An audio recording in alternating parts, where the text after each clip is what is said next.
thought today would be a good day to talk about pain because I've been in it since what today is Monday, and then it's Thursday. I triggered it on Wednesday. Um, so I have nerve damage because of surgery that I had where they had to sever the nerve. Anyway, so I have nerve pain all in my left arm. But I wanted to talk about the things to do when you're in pain. One, I will tell you my formula for drugs on a different episode because I think medication is very important to pain management, and I don't know how my life would be without it. However, today I'm going to talk about the non medication things to do for your pain. So today I have a heat pack. I normally have an ice pack, and anybody for nerve pain will say ice is bad for nerve pain.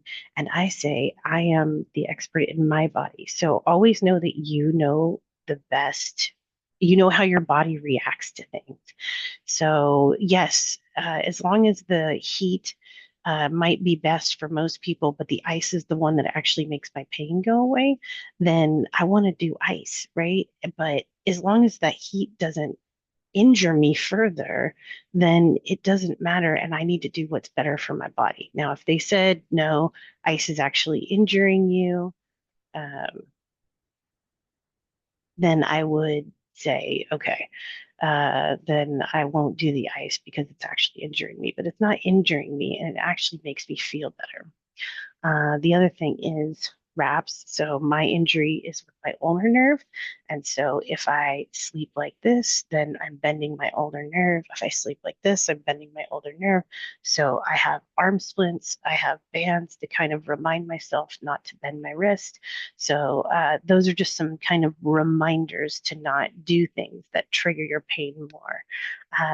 The other things I like to do are self-hypnosis.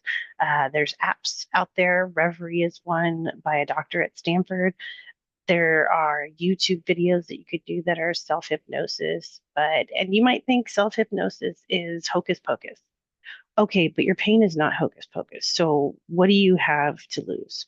So why don't you try a self-hypnosis pain thing? And if it doesn't work, you tried it. But if it does work, now you have an avenue. Even if it takes it down one notch, it took it down one notch without medication. I have an emergency call into my acupuncturist to help me.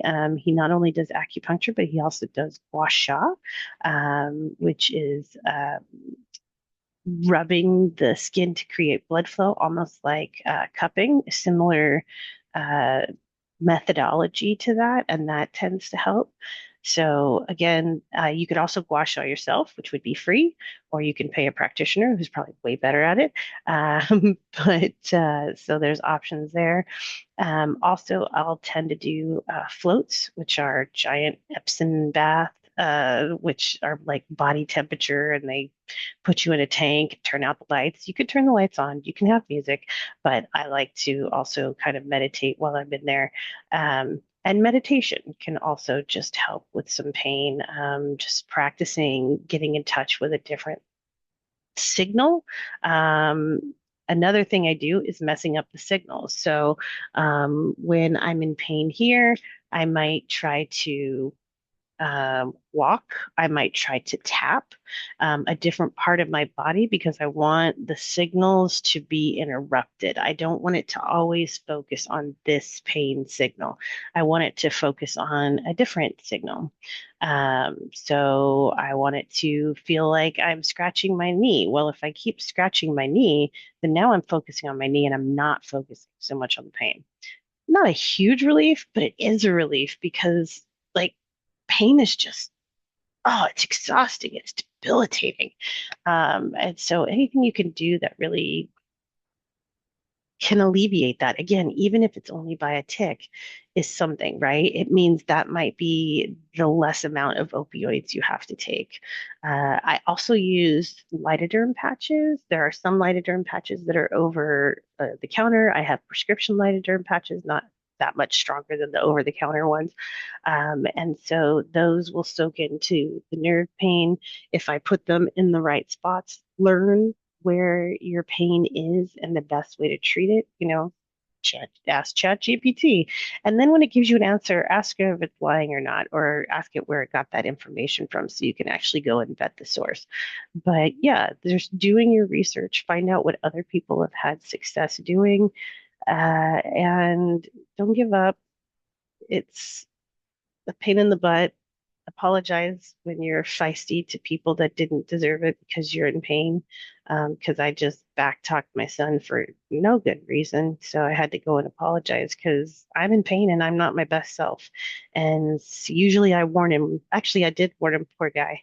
But it still doesn't make my behavior any better. And I don't want to be that person. So I'm gonna try to get some acupuncture, try to float in some water, try to heat this thing up. And if that doesn't work, I'm gonna ice it. I'm gonna put some lidoderm patches on this sucker. I'm gonna do all the things. And if that doesn't work, I'm gonna take a Vicodin because I'm responsible and I'm monitored and I take random urine tests to make sure that there's no abuse and I play by all the rules. But sometimes that's the only thing that's going to do it. And that's okay. Doesn't make me a bad person. Just makes me a person who's in pain and managing it the best I can. Thanks.